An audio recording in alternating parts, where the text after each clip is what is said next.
Hello and welcome back to the United Devils podcast. Today we're going to be discussing United's last two matches, a goalless draw at Old Trafford against Manchester City, as well as a 3-2 win away to Sheffield United, before previewing the Christmas fixtures at home to Leeds, away to Everton in the Carabao Cup, and away to Leicester. With me today, I welcome back Joe. And it's just going to be straight in, obviously, on the back of the Champions League exit. The Derby day was certainly even more pressure. A loss would have certainly put a lot of stress on Solskjaer, after the way we exited the Champions League. So, firstly, I think we can say for certain it was a magnificent defensive performance. I mean, we barely gave City a sniff all game long, bar maybe a couple of chances for Riyad Mahrez. But other than that, it was fantastic from that point. But would you have any critics of the attacking play? Yeah, I mean, obviously, you can't criticise United's attacking play, not criticise City. I think, it's one of those things. I think both teams will have come away from that after thinking they could have really won that, to be fair, you know what I mean? But I do feel, though, I always wonder with games like that, where teams, obviously, they look happy to have a point. Obviously, City, are looking further down the line. They've not had the best start. A loss for them in the derby would have been disastrous. United coming off the back of obviously going out of Champions League. It was a must not lose rather than a must not win. And I think sometimes you look back on those after the game and you think to yourself, well, if we'd have just given it a bit more and whatever. But I think on the whole, it's too early in the season for it to have had any great impact on who's going to win the league, who's going to finish top four. So it really wasn't a bad point for either team. But we're here again with United, aren't we? When they play a big side at the moment, they're very non-committal, aren't they? I think after the Tottenham spanking earlier in the season, I think since then we've seen Chelsea obviously was a very much similar sort of game, City similar sort of setup. Didn't want to lose. Chelsea at this time if you remember, were conceding a lot of goals as well, and they came with a similar mindset. So you had two teams there who were just trying not to concede rather than looking to score. And then with Arsenal, we even tried to do the same with them. Unfortunately, in that game, obviously there was a penalty which separated it, and on another day we could have had a penalty, obviously at the weekend, and that might have separated the game. But I think you can criticise to a point the way we set up attackingly. We didn't look to win the game, and that's disappointing when we're Man United. But at the same time, I just think another loss for both teams in that game would have been disastrous and just not worth the risk by both managers, as it proved. Absolutely, and I think people sometimes forget both of those clubs have the game in hand. And it's something that has factored where they are in the league. Obviously, City just winning earlier today has put them level on points with United now. And obviously we've got 2 games in hand of everyone else, so it is something that we need to consider, because it does make things look worse than they are when you would expect both teams to win the games they have in hand too. So that is a factor, and certainly the fact is that the point at Old Trafford was not only another clean sheet, which was important mentally, really, but also it kept United above City in the table, especially after their draw with West Brom. I think it was on Tuesday night. That was certainly something that was crucial going into the Sheffield United game. And we'll get onto that in a bit. But firstly, Ole Gunnar Solskjaer only made one substitution in the Manchester derby, and I think it was to bring on Anthony Martial for Mason Greenwood, who had a bit of a sluggish night. Would you have said that Donny van der Beek should have come on, maybe Juan Mata, someone like that? Or would you say that the spine of the United defence was too important that it couldn't be changed? Yeah, I think that's the thing, isn't it? Both managers, I don't think Pep made many changes either, did he? I can't remember. If he did, he didn't make changes till late, I don't think, anyway. I think both managers were just very happy with how it was going. They didn't want to touch it. If it's not broke, don't fix it, sort of thing. And, looking at the situation again, that was the kind of, when you talk about the games afterwards, obviously City drawing 1-1 to West Brom, we go in and win at Sheffield United, it becomes a better point for us when we back it up with the win against Sheffield United. All of a sudden 4 points from those 2 games look good, whereas 2 points from United away and West Brom at home for City doesn't look good. So it's one of those points.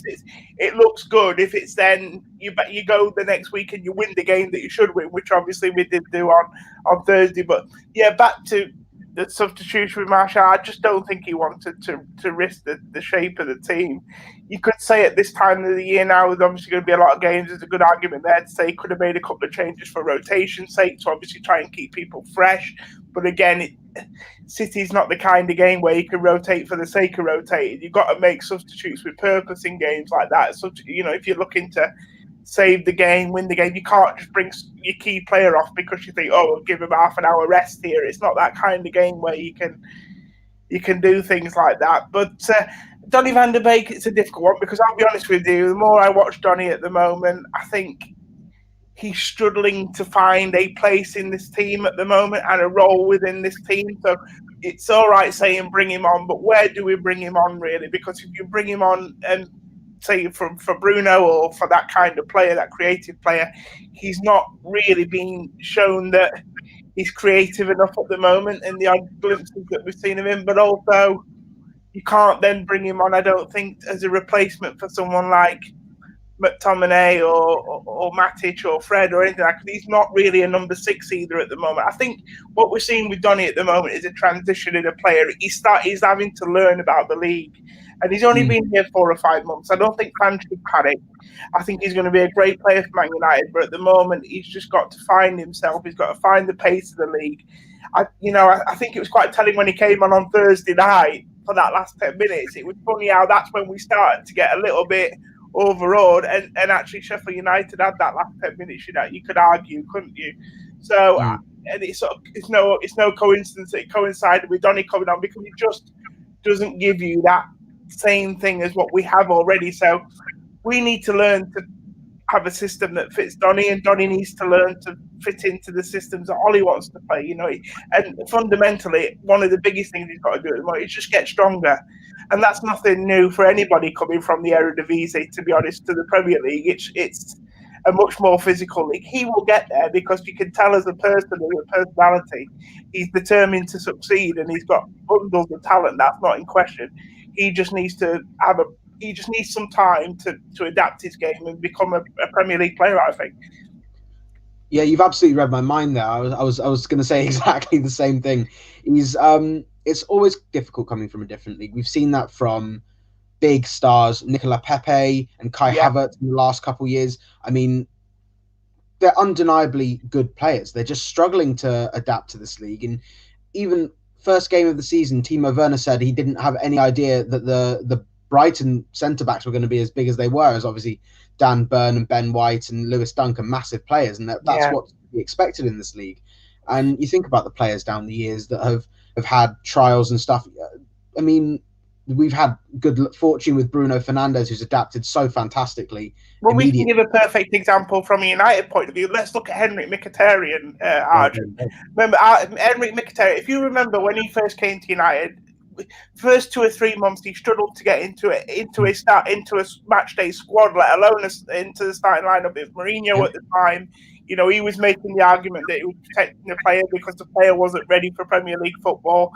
And unfortunately with Henrik, it didn't really happen. And, it was nothing to do with his talent, because when we signed Henrik Mkhitaryan, he was probably the best player in the Bundesliga at the time at Borussia Dortmund. So his talent was never in question, but you just need something a bit different in the Premier League. It's all well and good being technical and everything like that and talented, but you just need to have that physical edge. I think we're seeing it with Kai Havertz at Chelsea at the moment as well. That's another example. He's a generational talent. His talent's not in question, but he's got to go through a period of development, and that's what we're seeing with Donny. And at the end of the day, in a year's time, by the end of this season, we'll see if Donny, something clicks with him, if it works.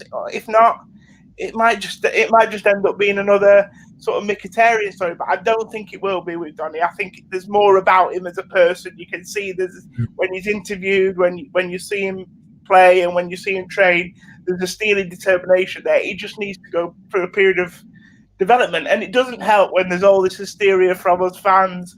Why is he not playing? Why is he not in the team? I get it. I do get it, because I want to see him as well. But at the moment, it just seems whatever formation we play, it doesn't quite suit him. I suppose the best formation that we play that could suit him is a diamond, but we've only played that once or twice. It's not something that Ollie wants to play going forward. I mean, long term, I think Ollie wants to be able to play a 4-3-3. but he doesn't have a defensive midfielder that he can trust to play in there on his own. So he's having to play a 4-2-3-1. It's needs must at the moment. And again, that's just another formation that doesn't suit Donny, in my opinion. No, absolutely. And we'll get on to defensive midfielder later on. But it is something that Van der Beek has got to sort of adapt to. And like you said, from what he said, he sounds a fighter. He looks like he wants to fight for his place. But he knows he's got the quality to make a difference in this team. And we'll see that over the season. But we'll go on to the next game.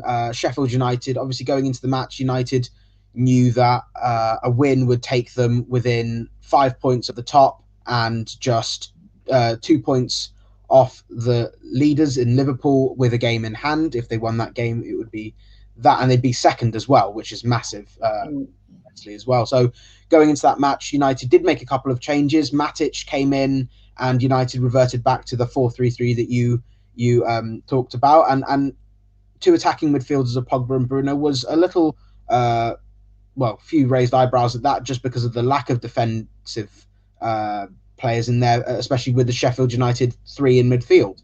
But it seemed to work a treat, although not immediately after what I can only describe as a hospital pass from Harry Maguire to Dean Henderson, who almost, I think he panicked under pressure, really. He did have a couple of passes, or he could have lumped it forward immediately, but he took that extra touch and it really cost him. But I mean, is that your take? It was kind of Maguire put him in a bad position, but then he made it worse, or would you give blame to one more than the other? Well, the blame for me is with Henderson, because obviously at the end of the day, the pass is not the best, but you get rid of it, or you do so. You have to do so. But I do subscribe to the argument. It wasn't the cleverest idea from Maguire to pass it to Henderson, and I think it's quite telling when you watch the replays of the goal. On one of the angles, you can just see Paul Pogba, like, with his head in his hands, thinking, why has Maguire passed that ball? Like, Maguire he's meant to be a good passer of the ball. We brought him in because technically he's very good on the ball. He should be able to get his head up and feed that ball into midfield. He got Matic there, who was always going to be deep anyway, so Matic is never going to be far away from the back line. Pogba was there to receive. That's why he was so devastated that the ball. I think the question is why did they play the ball back to Henderson in the first place? But once they'd done that, obviously, if you look at the goal, Henderson's got enough time there to make a decision and do something with it. But this is what happens this is why you don't rotate goalkeepers for me, and this is why I feel it was a strange decision to start Henderson, in my opinion. I get why he did it, because he wants, I think ultimately United want him to be number one. They see him as their number one, and they want him to get experience, and they know it's a ground that he's familiar with, a team that he's familiar against. But sometimes that can work against you as well, because it looked like Sheffield United were very familiar with the things that he's maybe weak at, if you know what I mean. They were at corners, they were putting a lot of people around him, they could see that bothered him. They took a lot of shots from distance as well, which suggests to me that they feel like there's a bit of a weakness there, maybe from long range shots. So it was a good idea, but it can also work against you. But I think with De Gea, they know the pattern to play when they're coming out. I think they just tried to do a De Gea pattern of play there, and you've just got to remember that's not De Gea in goal that day, and it's just what happens when you mess with the back line. I don't subscribe to change even the back four. If you can have a settled back four as much as possible, I get that you have to rest players from time to time, but I even believe like the two centre backs shouldn't change very often. If you're going to be successful, the two centre backs are in your team week in, week out. So, but yeah, I think blame on Henderson because he has to deal with it, but no need to pass it there. You're playing bottom of the league, get your head up, play the ball forward. It goes back to United starting on the front foot, doesn't it, and having some attacking intent and starting the game in the right manner. It just doesn't send a good message playing it back to your keeper across the box early on in the game like that. No, absolutely. And is that he just, for whatever reason, he wasn't focused, he wasn't switched on, or perhaps he didn't get a shout. We don't quite know. I mean, nothing's been sort of said about it other than it's just a mistake. Lindelof didn't help the situation either, because if you look at another angle, Lindelof for some reason starts wandering towards the corner flag, so he becomes like he's a non-option because McGoldrick's sort of pressing on towards him, if you know what I mean. There's Oliver Burke charging down the ball. So Lindelof, it's just a whole mess from start to finish. I just think against Sheffield United early on, regardless of where they are in the league, how they're playing, just don't mess around in your own back because they're going to come out a lot of energy. You know, they're struggling at the moment. The only thing that they've got to hold on to is this work rate and this fighting spirit that Wilder puts in them. If you can negate that and take the life out of them for the first 10, 15 minutes, the game falls into your hands, which United found out, obviously. Yeah, absolutely. And before we get on to that, we've got a comment from Dylan, who's reading my mind as well. I was going to say Henderson did bounce back with a mistake, and he actually did make a massive save at the end to deny Lys Mousset, which really saved the game from that another 3-3 draw. And Ollie will learn a lot from that, you know, and that's what you want to see from your keeper, because when you're a United player, it doesn't matter what position you play in. A lot of it is about up here sort of thing. You know, you've got to be mentally strong because as a United player, you're going to take more criticism, more stick than probably any other player, any other club. And the other thing with goalkeepers, it's all about concentration because let's be honest, he made a couple of good saves, but the biggest save he had to make after that was the one in the very last minute of the game, wasn't it, really? And that's what I mean. He had a few smart saves to make throughout the game, but the one meaningful save that he really needed to be switched on, the one that you wouldn't necessarily expect him to save, comes right at the last minute. And I've always said that that's key for a goalkeeper at Manchester United, especially when we were a good side. It's being able to keep your concentration because you can find for large portions of the game you won't have anything to do. You know, if United are playing well and on strong against a team like Sheffield United, your goalkeeper won't have a lot to do. But when he's called upon, he needs to be ready. And obviously Dean was there, so I was impressed with how he bounced back. But it's no surprise because if you look at Sheffield United, whenever he made a mistake there, he seemed to come back every game. You know, Wilder would have this knack of being able to criticise him in the media purposely in his interviews, and he'd come back and he'd prove people wrong, and it just looks like that's something he enjoys doing. But that's good because I think that's the makeup of a Man United player. Absolutely, and it's something that we will hopefully see for the next decade or so. But we'll move on to, like you said, the way United punished Sheffield United, and it came to begin with a fantastic ball from Victor Lindelof. What a touch from Rashford, and an emphatic finish at the end. The second goal, again, another brilliant pass, and no-look through ball from Paul Pogba, who, in my opinion, definitely meant it, regardless of what the commentators said. But and a goal that Martial desperately needed from open play in the Premier League. And then in the second half, some sensational football. Half the players involved in the build-up, and Rashford got his second. And it was pretty much cruise control from there from United, and then the goal at the end, which we'll talk about in a bit, kind of made things a little bit more tense. But we'll talk about the free-flowing football throughout the rest of the game. I mean, United came back in such a magnificent way. Why do you think this keeps happening? I honestly don't know. The poor starts is a really interesting one. I have no idea where that comes from. You know, some people will say that players don't need to be motivated before the game. They should be self-motivated, especially when you play for a club like Manchester United. Other people will say, well, that's on the manager, really. Is he prepping them right? Is he getting them in the right frame of mind? Are they pumped up enough? It's a real tough one. I think there's arguments for and against on both of those, but it is a concern because you cannot keep doing it. And even if you were doing it against the likes of Sheffield United every week, sooner or later you're going to come unstuck. I mean, that game, we could have quite easily have lost. That wasn't the worst Sheffield United team. That wasn't the worst team we've ever gone behind to. You know what I mean? I mean, I didn't think Sheffield United played all that badly, to be honest, especially in the first half. I thought they were good. You know, they had plenty of energy, but you know, we probably got lucky because obviously I think the Berger injury was a big one because it meant that one of their centre-backs had to come and play, obviously, into the midfield, and then they bring in someone like Phil Jagielka on, who's 38 at the moment. Chris Wilder wants to play with a high line, and it's not going to work. But yeah, I don't know what it is for United. I mean, we used to start slowly sometimes under Mourinho, and even after half times, we used to come out of the dressing room a bit sluggish. And And I used to think to myself, I had the theory, is it something in the pre-match prep? You know, they come out half an hour before the game and they do a warm-up and everything like that. Is everything during that time on point? Is that something that they could look at? I don't know. I haven't been to a game in ages, to be fair, as nobody has with the current situation. So I haven't had a chance to watch the warm-ups too much. But it'd be interesting to see if they're warming up with the right intensity, because that's something that you could look towards. It's not something that a lot of people are suggesting, but yeah, it just seems like we just need a goal to spark us into life. But, mate, we're playing our best football when we're going behind at the moment. So I don't want to do it.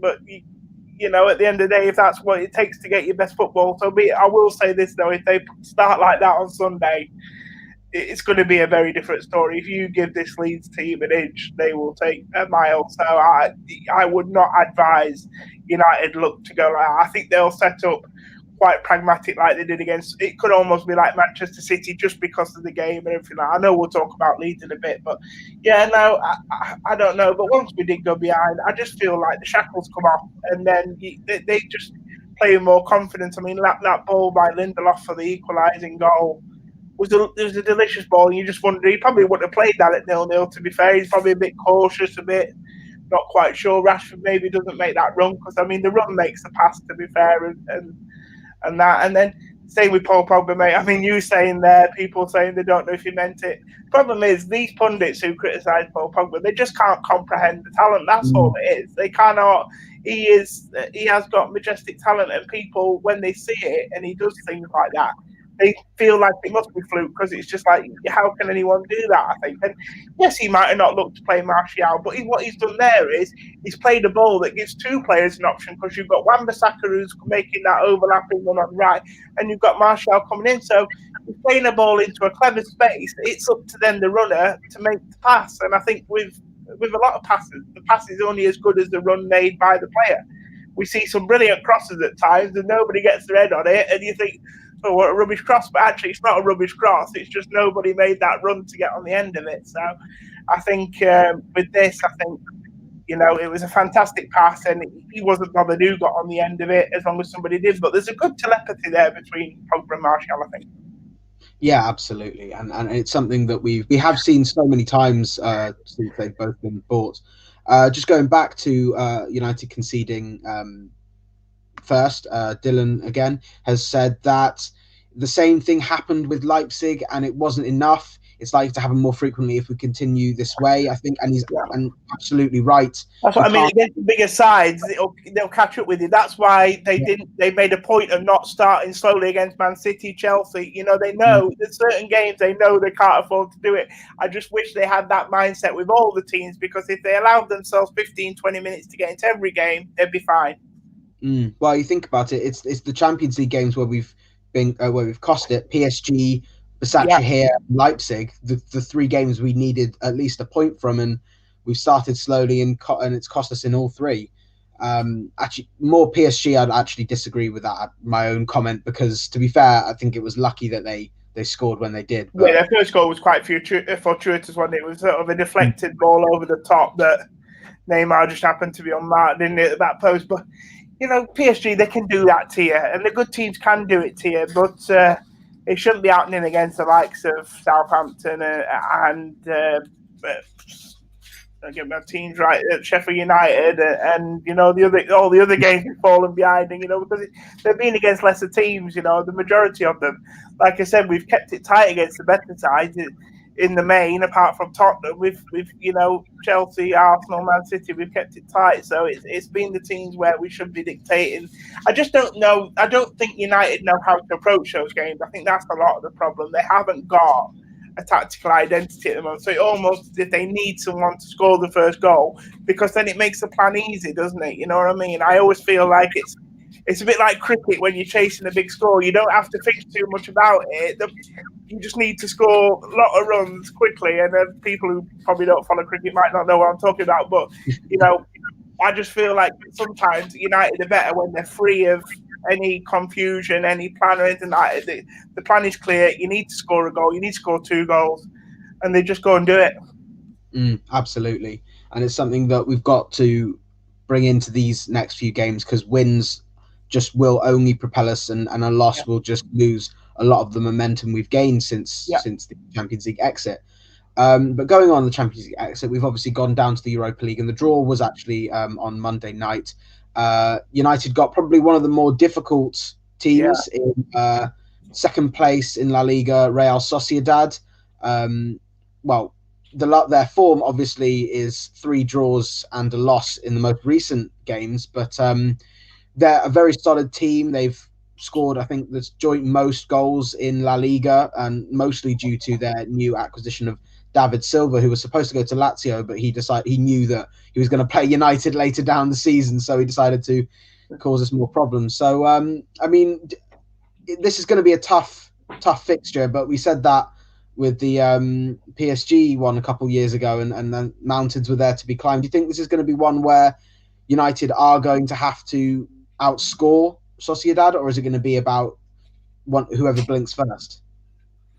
Yeah, look, again, it's probably going to come down to outscoring them because they're a good side, aren't they? I mean, I think they're top of La Liga, aren't they? That they were last weekend. I think Atletico just won today, so they're okay. So yeah, there you go. You know, so I don't follow the La Liga much anymore, so I couldn't tell you too much about their style of play or how they're scoring, how they're doing. But they must be scoring a fair few goals if they're top of the league. They must be playing well, obviously.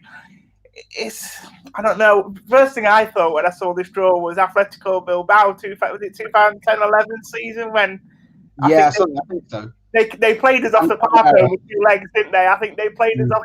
They came to Old Trafford, and I've got to be honest with you, I was at that game. It's probably one of the best away performances I've seen from a team ever. And I've seen some teams come to United and give a good show. I was there when City beat us 6-1. I think the Bilbao performance was better than that. I thought they were really good that day, and then again they played well again. I think Ander Herrera was playing for Bilbao that day. Probably the first chance United had to have a look at him. So that was the first thing I thought of. I think that this game, I could see it being very similar to that. I could see them being too technical for us, maybe typical Spanish side, just sort of running rings around us. But like you say, you never know, because just when you think United will struggle in a game, they're usually the ones where they come up trumps and they do really well. But I think this game will obviously depend on how serious United take it. What sort of team will they put out? That's the other thing. A lot of people saying, oh, well, we're not bothered about the Europa League. Well, some fans might not be, but I would imagine Ollie will be. Ollie said when he comes to the club, and he said since, I want to get this club back to doing what it does best, and that's winning trophies. And it doesn't matter what trophy it is at the moment. As a club, we're a club that needs to start winning trophies again. We haven't had a League Cup or an FA Cup or no trophy since obviously Jose, won the Europa League and that. So I think I'm hopeful Holly will take it seriously. But again, it will depend on where we are in the league as well. I mean, if we're in a title run, if we're in a title race come February, March time, will he look to use that competition to rotate? But then if you can beat Sociedad, it can give you a lot of confidence, because I think they'll be one of the strongest teams left in it, obviously, with given their current league form or whatever. So there's 2 ways to look at it. I think if Solskjaer can get past it, then he might start to think, actually, we can do something. If they don't get past it, then it's probably no hard thing. If they're in the title race as well, or in a race for top 4, it won't hurt them not to play on Thursday. So it depends. We'll have to see where we are. I think it depends where we are in the league, how our form is coming up to the game. It's too early to tell right now, obviously. So absolutely, yeah. I mean, you bring up the Bilbao game. I have vague memories of it, and I remember something like one of the goalkeepers being there, but I just remember that the goalkeeper had a worldie, and that's probably because it wasn't Kepa, who was too young at the time. Yeah, exactly. Yeah, I think Kepa would have been in nappies then, obviously, still, wouldn't he? Yeah. Oh well, it's. I think Fernando Llorente played that night as well. Obviously, he ended up coming to the Premier League. I think he played up front that night. I know Ander Herrera played at the time. They had a young player. Well, he's still there now, called Iker Muniain, who everyone thought was going to be the next best thing. Obviously, it hasn't really happened for him, I don't think, because he's still at Bilbao. And if you're a Bilbaoian, or whatever you call when you're from Bilbao, if you're a Basque player, then if you stay at Bilbao for more than 4 or 5 years, I think you've not really gone on, because obviously if they have any good players, they get poached around Europe and around the league. Their good players get taken, so because they're a club as you all know the story probably with Bilbao, they use the players from their own area. They don't sign it. They won't have anyone else from anywhere else. So they only have Basque-born players. So they run on a very shoestring budget. So they're very keen to sell their best players. Like when they get a chance, like we were linked with Iñaki Williams, weren't we? You know, the winger, obviously a couple of years ago. He's a good player, but again, he hasn't moved on. So you wonder why. But yeah, I think, and same with Sociedad. The Sociedad are a Basque team themselves, I think, aren't they? I think they're from up that way as well. So I think I can see it being a very similar game. I just hope it's a different outcome. Absolutely. And well, we've got plenty of time in between that, and certain permutations can happen, including the January transfer window, which we know we're guaranteed at least one signing in Amad Diallo, who is going to be coming after getting his passport earlier this week. And he'll be here in just 12 days. And honestly, I can't wait to see him play for us. But from our poll, we've had the results, which while they are still going, it seems fairly conclusive that you want us to talk about Jadon Sancho and a potential move back to Manchester United back on in January. It comes as a result of Dortmund's awful run of form in the last few matches, obviously struggling over the line in the Champions League in a relatively easy group, and being quite woeful in the league and having their manager dismissed, and even the new manager coming in has just lost his first game 2-1. Sancho obviously being in the side and struggling for form, and apparently reportedly unhappy with how things are going on, and almost really that he was denied a chance to move to Manchester United, as the reports would seem. Joe, do you think no-brainer to go for him, especially if it's for a lower fee?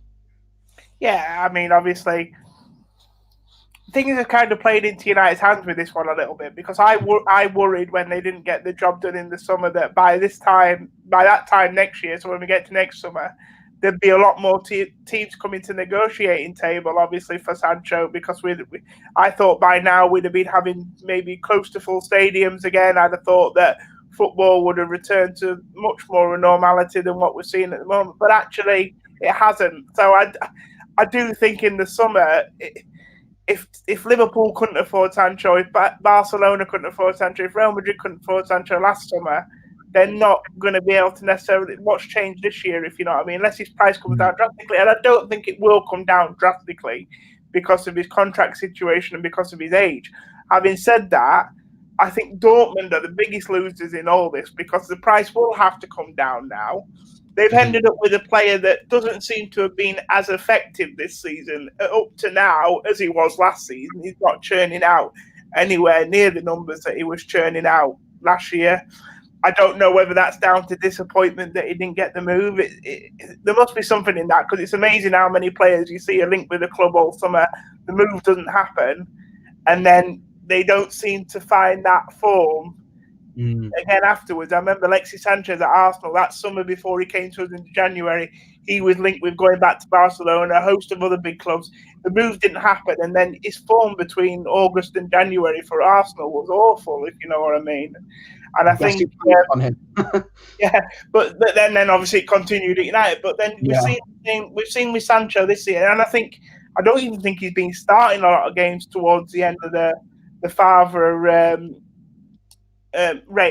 regime sort of thing. And it was interesting because I did a show the other night with a group of people, and we had a comment on there that suggested whether now Favre has gone, have United got a better chance of getting Sancho? And I don't think it's anything to do with the fact that Favre has gone, because I don't think the relationship between Sancho and Favre was that great, to be honest. I think there was a lot of stories coming out of there that Favre had to discipline him quite a lot. You know, he was late for training, late for going to matches, missing the buses and things, etc., etc. And Favre was, you know, when he was saying in the summer that he's staying and he's not going anywhere and I want to, he was just basically going along with the script, if you know what I mean. I think if it had been down to Favre, he might have been quite happy to let it go, but obviously he was going with the Dortmund script. So I think the worry is, obviously, with this deal now is I think the next Dortmund manager is going to be Marco Rose, isn't it? The guy who's the Borussia Mönchengladbach manager. I think he's got a pre-agreement there to take over in either January or the summer. So if he becomes one of those coaches that goes in there and makes Sancho his main man and makes it all about James Sancho, then United have got a problem, because that's not what Favre did. And I think that's one of the reasons they thought they could get him in the summer, because of the coach-player relationship. But we'll have to see. But he'll definitely be cheaper this year. And I think nothing's changed for United. They've still got a problem on that right wing, if you ask me, Arjun. I still think, Mason Greenwood is a great talent, but he's not a right winger. And eventually, obviously, United want him to become the central striker. Obviously, they're going to work with Rashford. I think out of that front three, the person that could be in trouble if Sancho comes in would actually be Martial, because I think the Sancho coming in would then allow Ollie to try Greenwood more down the middle. And if Greenwood does what people expect him to do as a centre forward, then Martial it'll be interesting, because Rashford's got that left wing, I think, to himself if he wants it. So we'll have to see. But yeah, I don't think anything's changed. It's not like we've had something's happened this season where all of a sudden we don't need a right winger. Obviously, we've got Pellistri, who we need to see how he does when he gets in the thing.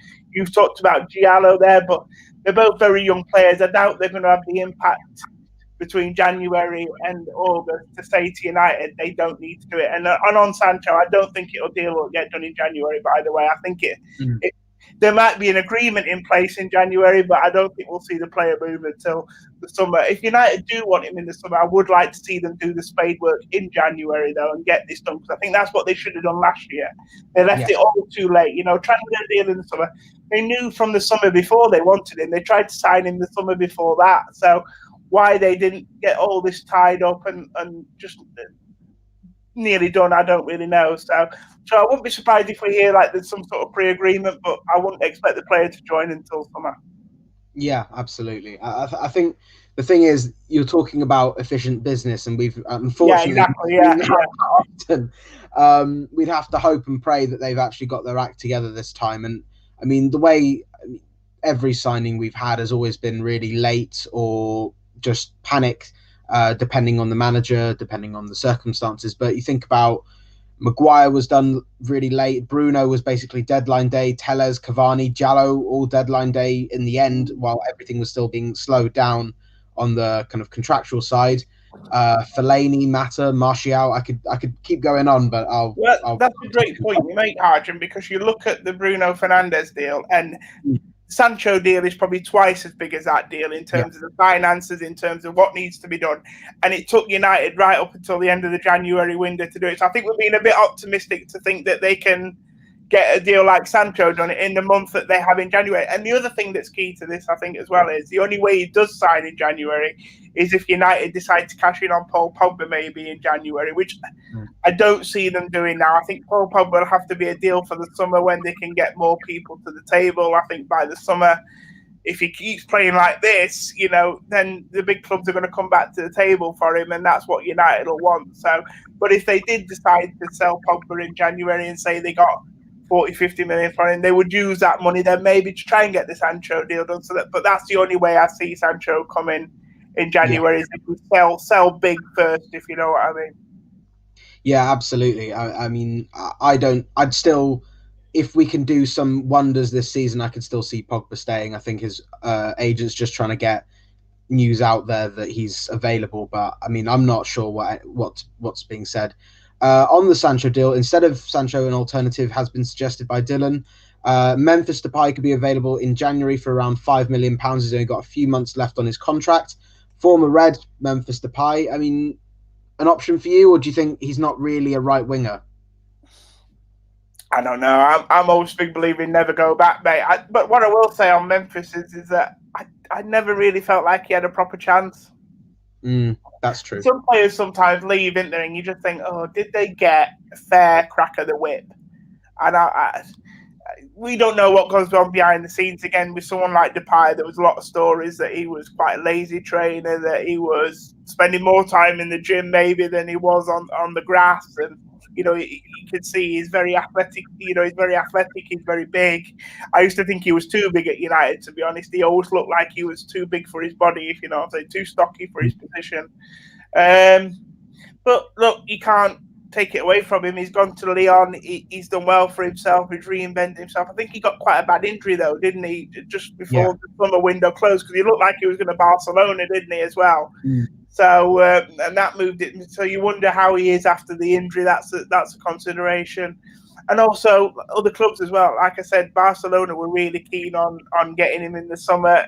That fell through because of his injury and because they struggled to sell players. You wonder if Barcelona do sell a couple of players and they have still got an interest there, that they'll manage to do that Depay deal, because obviously Koeman's still the manager there at the moment.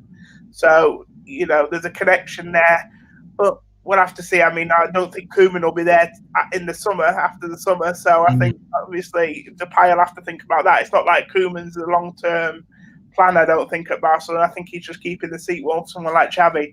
So it depends whether, Depay sees himself getting in the Xavi team as well as a Koeman team, really. And if not, I mean, if we desperately need, I mean, you don't know what the situation is going to be in January, Arjun. We could have an injury crisis. If you remember this time last year, we were getting a lot of injuries, you know what I mean? And we were glad Bruno was coming in just because it was another midfielder at the end of the day. We didn't have any idea that he was going to be this good. We were just grateful to have another body in there. But so come January, with the schedule the way it is, with the injuries that teams have already had, we might be in a situation where we have to sign players, mate. So like we did with Igalo. Igalo was emergency because we had strikers missing. Rashford was out, Martial was out, and we decided we needed to do something.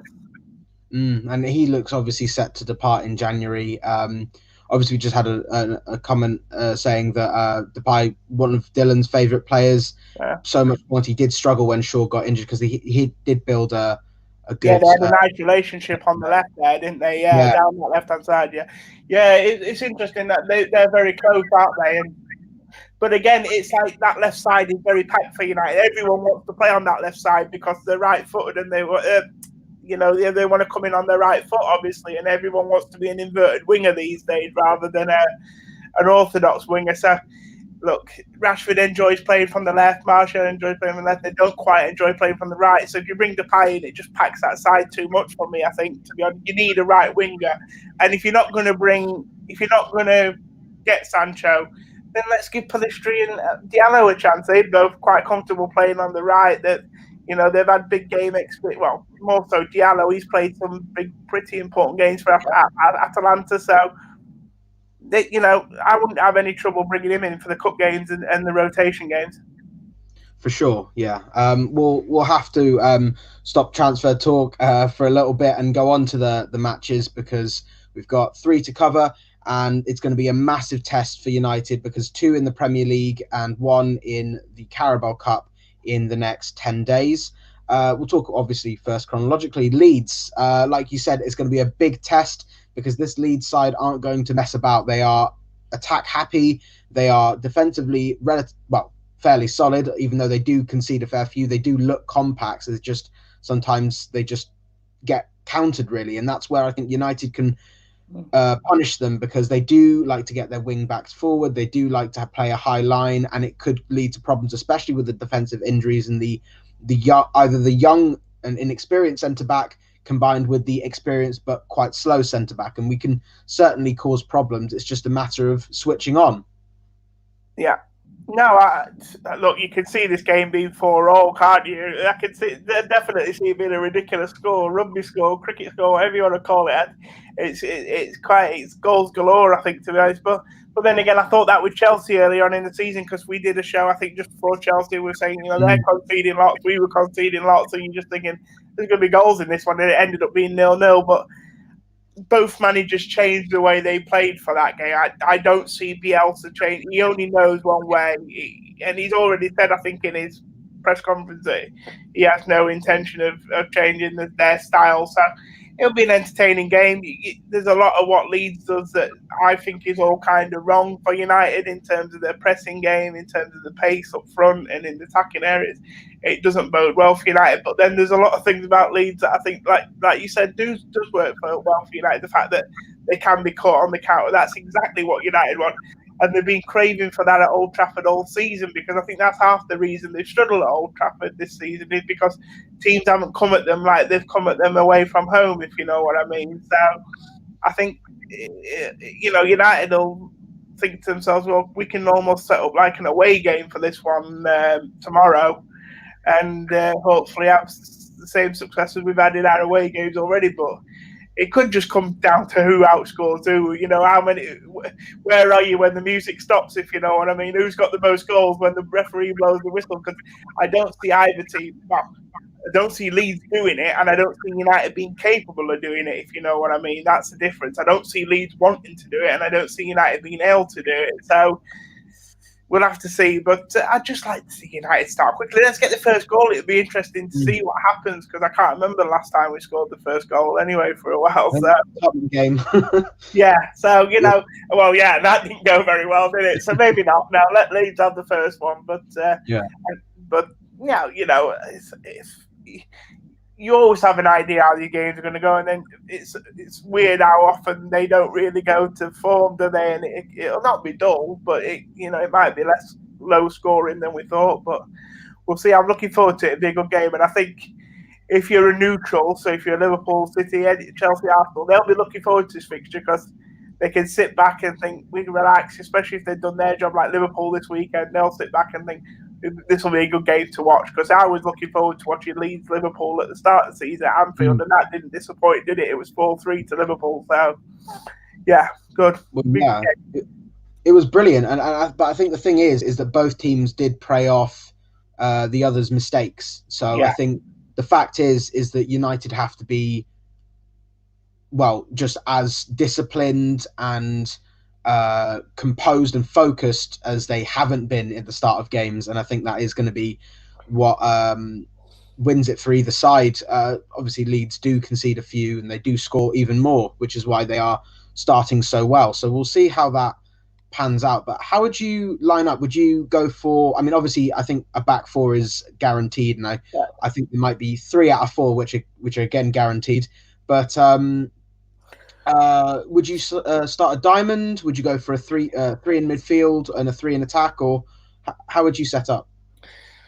To be honest with you, I think, like you say, I don't think it mess with the back line too much. I think De Gea will come back in. I think Luke Shaw will come back at left back. I think that's why they played Tellez against Sheffield United. Obviously, Luke Shaw's just come back from injury. He can't play too many games at the moment. So I think Luke will come back. Defensively, he just seems a bit more sounder than Tellez at the moment as well, and you're going to need that.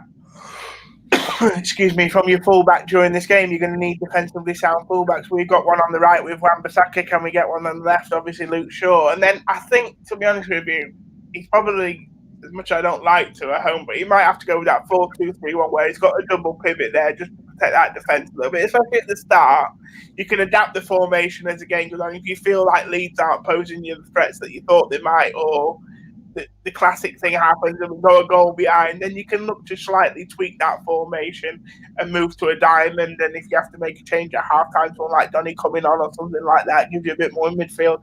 But I think a 4-2-3-1, and the interesting choice for me that he's got, well, there you go. To be fair, I'm looking forward to watching AFTV again tonight. I only watched Rob Holding own goal, and he's captain today. Whose own goal? Rob Holding, and he's captain today. Oh, wow. Oh, dear. All right. Well, they're shooting themselves in the foot, aren't they, with red cards and own goals and everything. But, yeah, just going on that, I think the biggest the selection problem for Ollie is, can he play someone like Pogba in this game? Can Pogba give him enough stability in that double pivot role like he did against Sheffield United, like he has done against West Ham and even when he come on against Leipzig? Can he give him enough protection there defensively to play him? Or will Solskjaer go to what he goes to when he feels like teams are going to come onto them and go with like what I call a McFred partnership, if you know what I mean, a McTominay and a Fred, and it's probably not what we want to see, but if it just solidifies a little bit, then that's fine.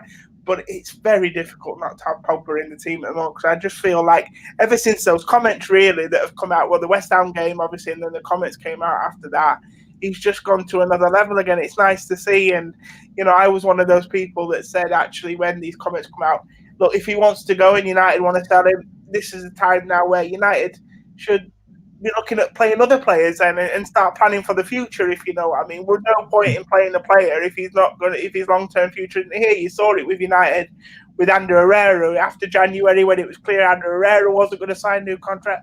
They sort of slowly bled him out of the team and he didn't play so much. And I thought, well, if Pogba's going, then someone did the same. But you'd be silly to leave him out at the moment, and I'm happy to eat my words because he's playing really well and he's benefiting the team with the things that he's doing. So why cut your nose off to spite your face? But we'll see. We'll see if he can keep it up. We've seen this before with Pogba. We've seen him have 2 or 3 good games. We want to see consistently now through to the summer. And I think if he does want to move in the summer, he's going to have to play well because he needs to sell himself to these clubs. So that can only benefit United as well, I suppose. Yeah, absolutely. I think he'll start. I think maybe they'll tweak it and do the diamond because of the way Leeds are and the way their midfield sort of roams about. I mean, whoever it is, Harrison roaming wide, and then Phillips and Click, and I can't remember the Alioski as well. They're sensational players, really. Well, in this team, I'm not sure how good they'd be if you take them out individually, but they work so well as a unit that it's working for Leeds at the moment, or at least to some degree. But I think the fact is that we kind of need those 4 midfielders. You have Fred and McTominay for the stability. You have then Pogba and Bruno to drag the team forward. Pogba can also cover back when Ayling likes to get forward because he's got enough pace to deal with Ayling and he's strong enough to do so too. And then I think for me, it's Rashford and Martial on sort of inside forwards that press and attack wide, really. And I think that could do us a really, really good job.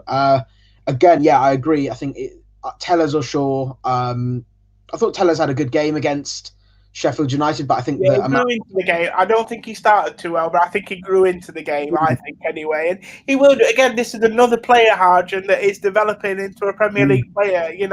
It's one thing doing what he does in Portugal, mate. This is a completely different league. It's completely different standard, and I think he's had some criticism for not being this and not being that, but all the things that he's struggled with since he's come is what we expected him to struggle with. We knew he wasn't the best defensively. Even in Portugal, he was known for not being the best defensively. So we knew when he comes to the Premier League, if you're not, people are going to find you out. But he's getting there slowly but surely, and that was a good game for him because it's a tough game going to Sheffield United physically. That's where you get tested the most in games like that. So. Yeah, no, I've been, and then you know what it can give you, obviously from set pieces at any given time, a corner. It's invaluable, really, because especially with some of these tight games that United have been involved with this year, a corner can be the difference at the end of the day, or a good free kick, or a good cross from out wide. Yeah, absolutely. I mean, he's also used to playing with a slow centre back with Pepe in Portugal. Yeah. He's got Maguire. Well. Yeah, I mean, I think Shaw will play, and I mean, he's obviously they're complementary players, and I think that's why maybe we're looking into Trippier in January, just because, again, complementary players. Wan-Bissaka's quicker, Trippier's slower, Wan-Bissaka can't really cross, Trippier can, and I think that's... Exactly, Harjan. When you're building a squad, mate, you buy players for the same position, yes, but you don't buy players who do the same things in the same position. You buy variants so that gives you options when you want to play differently. So when United want their fullbacks to bomb on, if they've got Trippier and Tellers, if they want attacking fullbacks on both sides, you play Trippier and Tellers that day. If you want defenders to defend, then you play like a Luke Shaw and Wan-Bissaka, like we say tomorrow. You want your defenders to be fullbacks to be defensively sound, so you play your more defensive mind. You don't buy 2 players that do the same job. Like on the left, we didn't want to buy another Luke Shaw. We wanted to buy somebody who gives us something different to Luke Shaw, which is what you said, and hit the nail on the head. And Tellers has become a good foil for that. Yeah, absolutely. I mean that nail on the head, really, because I mean, you think about the other teams. City have just got 4 of the same player with their fullbacks. They've got Cancelo, who likes to bomb forward, Walker, who likes to bomb forward and give away penalties, Mendy, who likes to bomb forward, and then Zinchenko, who's a centre midfielder. And look, at the end of the day, this is what we say about Donny as well. Look, at the end of the day, Man City have got one of the best midfielders in the world, Arjun, on the bench. Bernardo Silva, he can't play again. When you buy great players, it doesn't mean that they have to start every game. You're trying to build a squad here that can win you a title at the end of the day. And at some point down the line, if Donny's playing, then Pogba's on the bench, and you're thinking it's criminal to have a player of Pogba's ability on the bench, or Bruno Fernandes is on the bench. You can't play them all, obviously, and you look at City's bench sometimes, and it's ridiculous. Like, so I think the other week they had Bernardo Silva, Aguero, and Mahrez all on the bench, and they would probably start. All 3 of them would probably get in United's team. You know what I mean? So it's getting. Everyone's got an opinion. It doesn't matter how good you are. This is a squad game these days. If you're going to win a title, you're going to need your squad. Yeah, absolutely. And with the squad that you think is going to play against Leeds, how do you see them faring? What's your prediction? Like I say, mate, high-scoring game, but obviously I'm a United fan, massive United fan, obviously. I'm on a United pod, so I've got to go for United win, as always, and put my neck on the line, mate, which will obviously probably jinx it. My gut feel, if I was going with my head, I would say it's going to be a high-scoring draw. I could see it being something like 3-3 or something stupid like that. But I'm hoping that we might just nick it in. This will be like 4-3. I think 4-3 has been a common score for Leeds this year. I think they've had 2 or 3 of them already. They've had a 5-2 obviously last week as well. So a 7-goal thriller one way or the other, mate. Yeah, I can definitely see that. I think the fact is, one thing I would say about that game is Newcastle really let themselves down. Oh yeah. They defended. It was awful. And while we do have that ability to do that, I think the big games we do tend to turn up in when we're actually all fit. Let's ignore that Tottenham result for that. But every other game we've turned up really for the top teams, and excluding Arsenal as well. So they're a team that you don't want to be chasing the game against hard. Yeah. And that's why I think Newcastle struggled, because they got to a point where they went 2-1 behind. I think it was 3-1 behind maybe. Then you're chasing the game. And like we said before, United are conceding the first goal a lot. Well, this is not a team you want to be chasing, because that's when they will pick you off. You know what I mean? So it's even more key that United keep this tight either for as long as possible, or they score an early goal as early as possible, so that opens the game up for them, because then Leeds are the one chasing it, and then they'll lose their shape even more. Yeah, absolutely. And with that, so I think United could work it, because they know how Bielsa's team are going to play, whereas he doesn't really know how this United team will turn up. Nobody does, do they? Nobody does. No one does, and that's exactly right. So, I mean, for me, I'll go for a 3-2, because I think we could just nab it, and I think we can keep it a little bit lower, but we'll have to see. Then, of course, just before Christmas, we go and play in the Carabao Cup, where most teams have a week off. We don't. Same old for United really over the years. Yeah. But we go to Goodison Park again.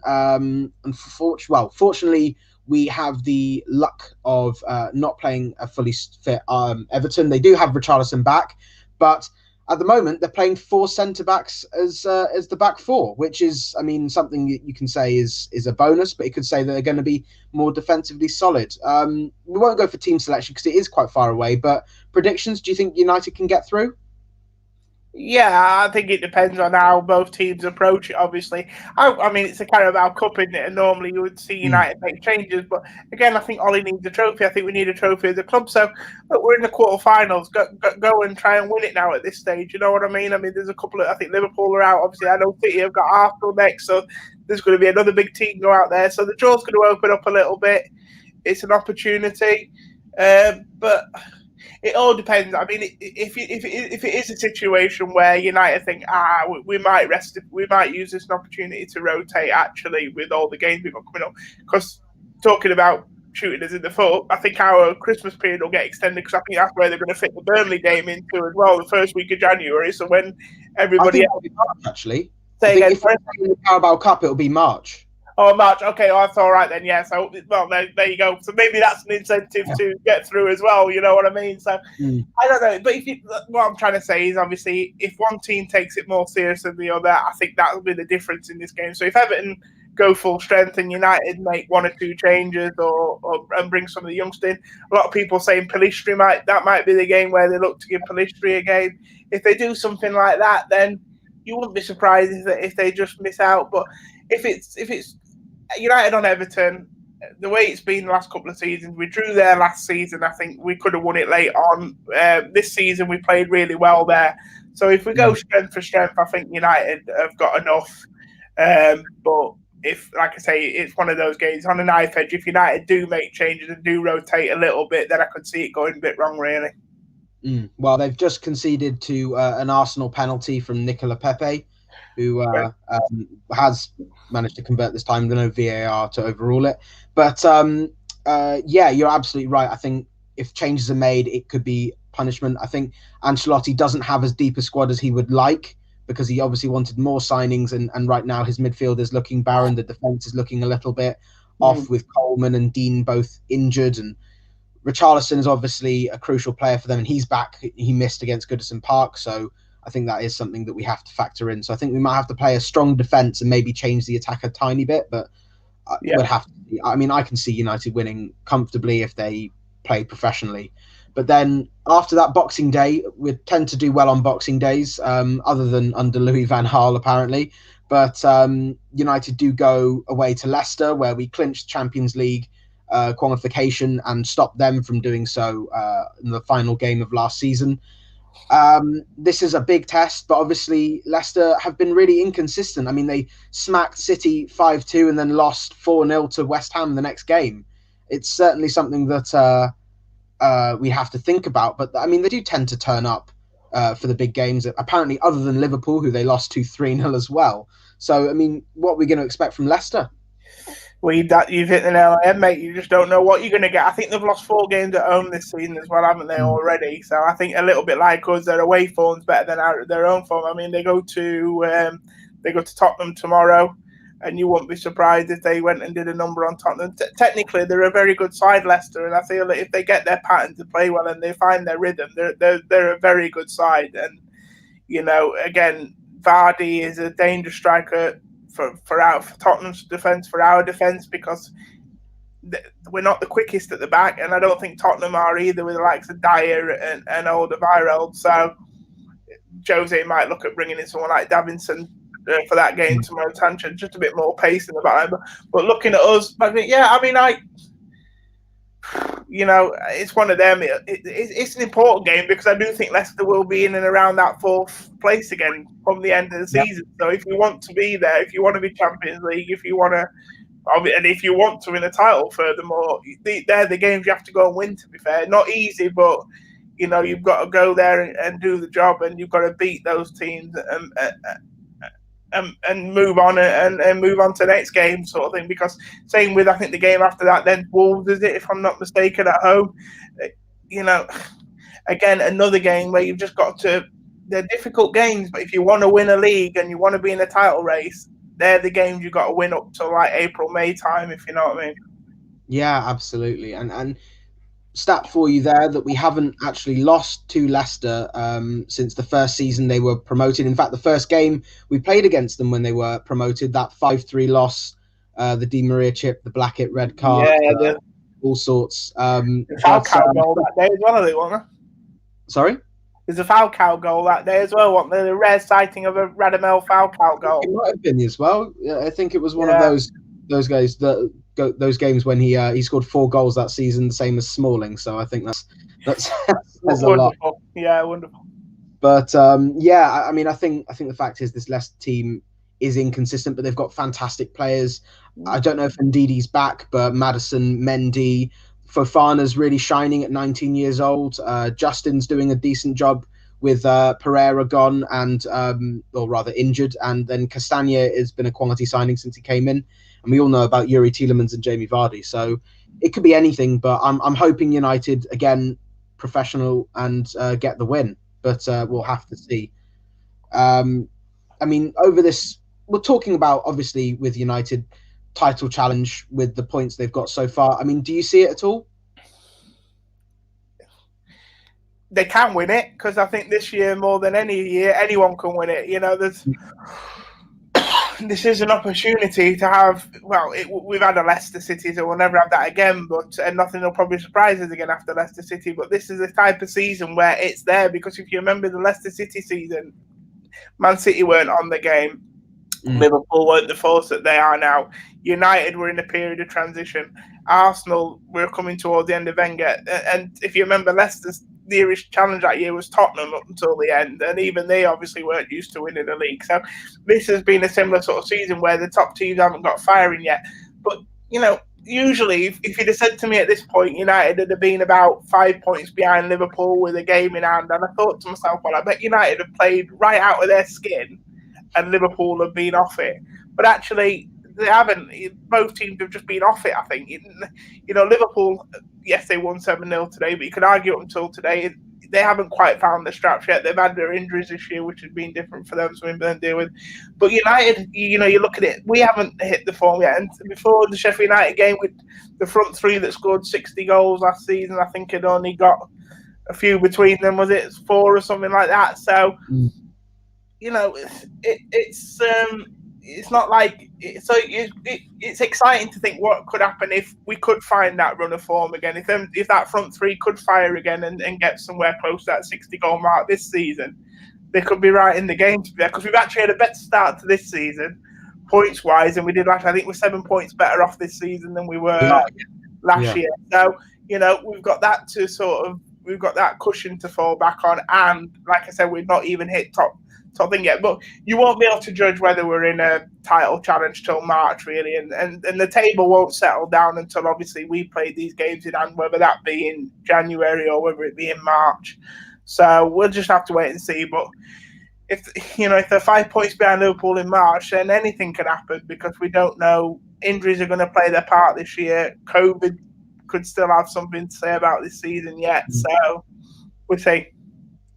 Don't get too carried away. Sorry? Can't get too carried away, because it's a hope that kills you, Arjun. That's the problem. It's always the hope that kills United fans, really, isn't it? We just hope for anything. But it's like you said, it's a long season. But the results that we get over this winter period will certainly make or break the team, I think, because you think about the 2017-18 season, that was probably our closest chance for a title in the last 7 years, and we got 3 draws in a row going into the new year, and that pretty much ended the title charge there and then. Then we got Sanchez and lost 2 games on the bounce to Tottenham and Newcastle, and then things just sort of went here and there from that point onwards. So it's all about making sure we can keep the momentum, keep up with the teams. If they drop points, we capitalize. If we drop points, we hope they drop points too, really. So it's a bit of luck. This midweek was perfect, wasn't it? Because for once we took advantage. Chelsea dropped points, Tottenham dropped points, and I think Leicester did that. Leicester lost. Yeah, Leicester lost. So, and for once we were there to capitalise. And the only thing I will say about this squad as well, though, Arjun, is don't forget, there's not many of these that have been involved in a title race before. We brought in the likes of Cavani, who's won many a title, and we've got Bruno, who's probably been involved in a few title races with Sporting. Matic. Apart from that, you've got De Gea, probably, I think he's probably the only player in our current playing squad that's actually won a title with United. Is off the top with United, but there's Matic for Chelsea. Yeah. But what I'm saying is, I don't think, even if they don't win a title this year, it would do these players really good, Arjun, to be involved in a title race right up until the end. Brilliant if you can win it, but if you can't, they'll learn a lot from it, to be fair, because, until you get there as well, that's a different feeling. If they get to March and they're in it, Martial hasn't felt that before, Rashford's not felt that before, Greenwood's certainly not felt that before, so it's going to be a new experience for them, and it's a different type of football when you get to that stage of season. So I think one way or another, it'll do United good this year to be involved in it, because if they win or lose, they will learn so much from it. They're young players. Absolutely, young players, and they're just becoming, they're becoming this team, and we're seeing that. We're already starting to love a lot of what they're doing. We just need to iron out the details, and hopefully we'll see that in the years to come, certainly in the next few weeks too. But I'm afraid that is all we have time for this week. Thank you for listening, and thank you to Joe for joining me. It's been a pleasure, as always. And hopefully we can predict the correct results with some positive wins, but we'll have to see. If you have any questions or any topics for next time, please comment below on the live chat or on the Twitter poll. And if you enjoyed this, please like this video, subscribe